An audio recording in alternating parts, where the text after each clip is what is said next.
Hello everyone, स्वागत है आपका वीएफएक्स वाला ज्ञान यूट्यूब चैनल पे। और आज की इस वीडियो में हम जानेंगे बहुत ही बेहतरीन सा वीडियो किस तरीके से आप क्रिएट कर सकते हैं। तो आप एग्जांपल के तौर पे देख सकते हैं मैंने क्या बनाया है और इसे ही हम आज सीखने वाले हैं। तो देखिए, इसके लिए मैंने सबसे पहले फोटोशॉप पे 2 लेयर्स में काम किया है।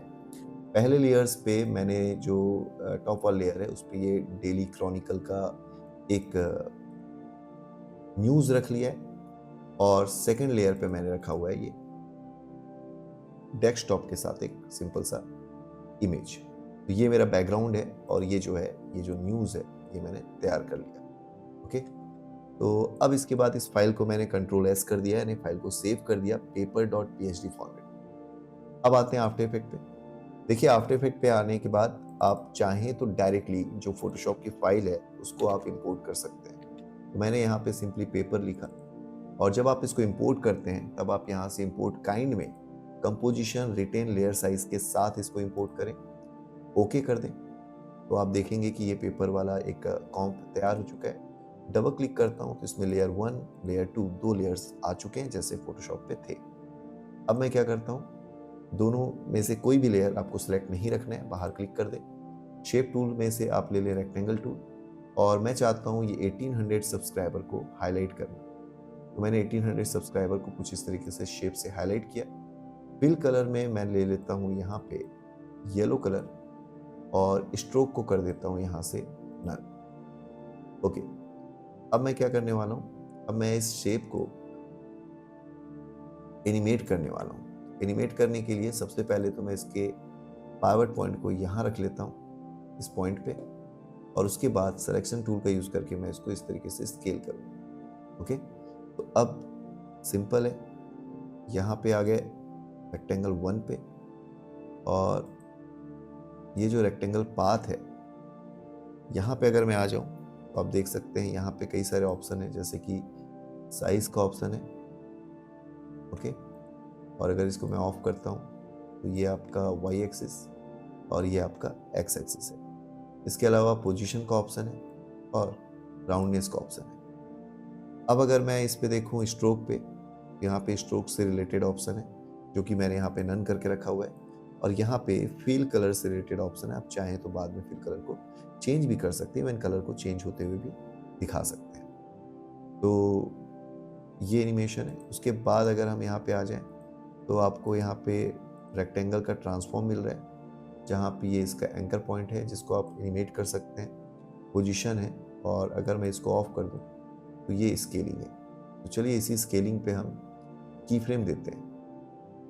तो सबसे पहले तो स्केल ऑन किया मैंने और की फ्रेम की वैल्यू जो है ये मैंने कर दिया यहाँ पे 0।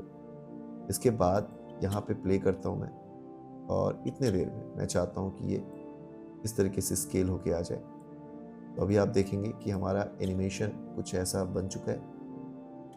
ओके, F9 करते हैं ताकि ये अब इसमें ईज इन ईज आउट हो जाए। ओके, अगर आपको और भी ग्राफ में वर्क करना है तो सिंपली इसको ऑन करें और यहाँ पे आकर के मैंने स्पीड ग्राफ ले लिया। इसके बाद स्केल को सिलेक्ट किया और इस बटन को ऑन करता हूँ ताकि केवल अब ये ग्राफ हमें दिखाई दे। ओके, उसके बाद अब देखें तो इस पॉइंट को सिलेक्ट करके ये जो ग्राफ है इसको मैं कुछ ऐसा कंट्रोल कर पा रहा हूँ। ओके, और इसी तरीके से इस पॉइंट को मैं कुछ ऐसा कंट्रोल कर रहा हूँ। तो अभी आप देखेंगे ये कुछ ऐसा शेप बन चुका है और इसकी वजह से ये जो ग्राफ है इसका स्पीड, शेप की स्पीड जो है वो कुछ ऐसा आप सेट कर पाएंगे। चलिए ठीक है, अभी ये प्रोसेस भी हो गया डन। ग्राफ को ऑफ कर देते हैं और इस शेप लेयर को मैं लिंक कर देता हूँ यहाँ से पेरेंट एंड लिंक का यूज करके लेयर 1 पे। ओके, तो लेयर 1 मीन्स ये न्यूज़पेपर का लेयर।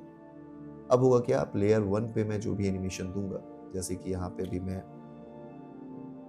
एस प्रेस करता हूँ ताकि स्केल आ जाए और स्केल डाउन करके मैंने इसको एक की फ्रेम दे दिया। वैसे ही शिफ्ट के साथ आर प्रेस करते हैं रोटेशन के लिए और इसको मैंने कुछ इस तरीके से रोटेशन पे की फ्रेम दे दिया। अब कुछ फ्रेम आगे आते हैं और ये मैंने प्ले किया यहाँ तक, और इतने में मैं चाहता हूँ कि ये जो है ये स्केल हो जाए कुछ इस तरीके से और रोटेट होके कुछ इस तरीके से सेट हो जाए। अभी इसको भी मैं ईज इन ईज आउट दे देता हूँ, और अभी अगर प्ले करूँ तो आप देख सकते हैं ये मोशन हमें मिल चुका है।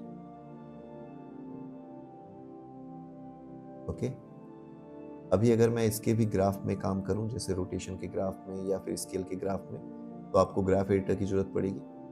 और यहाँ पे आकर के मैंने अभी ये जो स्केल की वैल्यू है इस पे काम करना है, तो सेलेक्ट, और इस पॉइंट को सेलेक्ट किया मैंने और ग्राफ को कुछ ऐसा सेट कर दिया।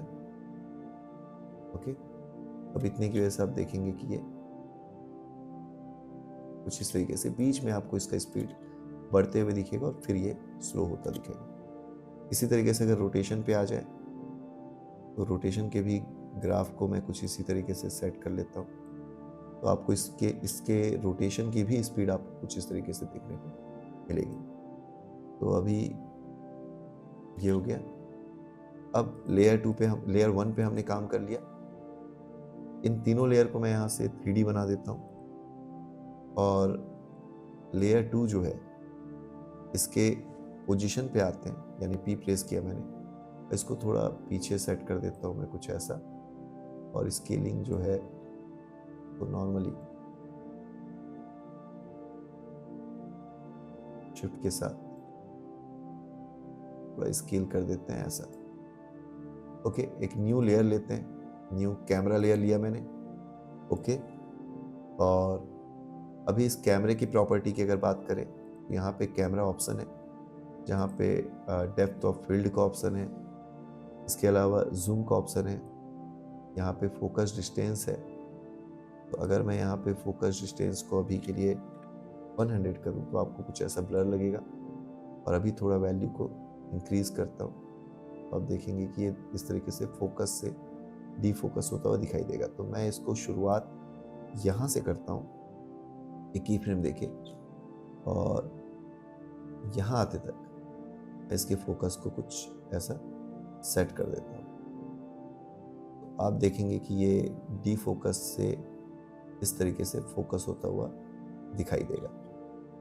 ओके, चलिए ये प्रोसेस भी हो गया डन। और अब मैं चाहता हूँ कि कैमरा में ही ये जो जूम का इफेक्ट है ये भी क्रिएट करूँ मैं। तो इसके लिए मैंने सबसे पहले यहाँ पे शुरू में आकर के की फ्रेम दिया जूम पे, और यहाँ पे आते तक मैं जूम की वैल्यू को थोड़ा इंक्रीज करता हूँ। तो अभी आप देखेंगे इस तरीके से मोशन आ चुका है, और इतना डन होने के बाद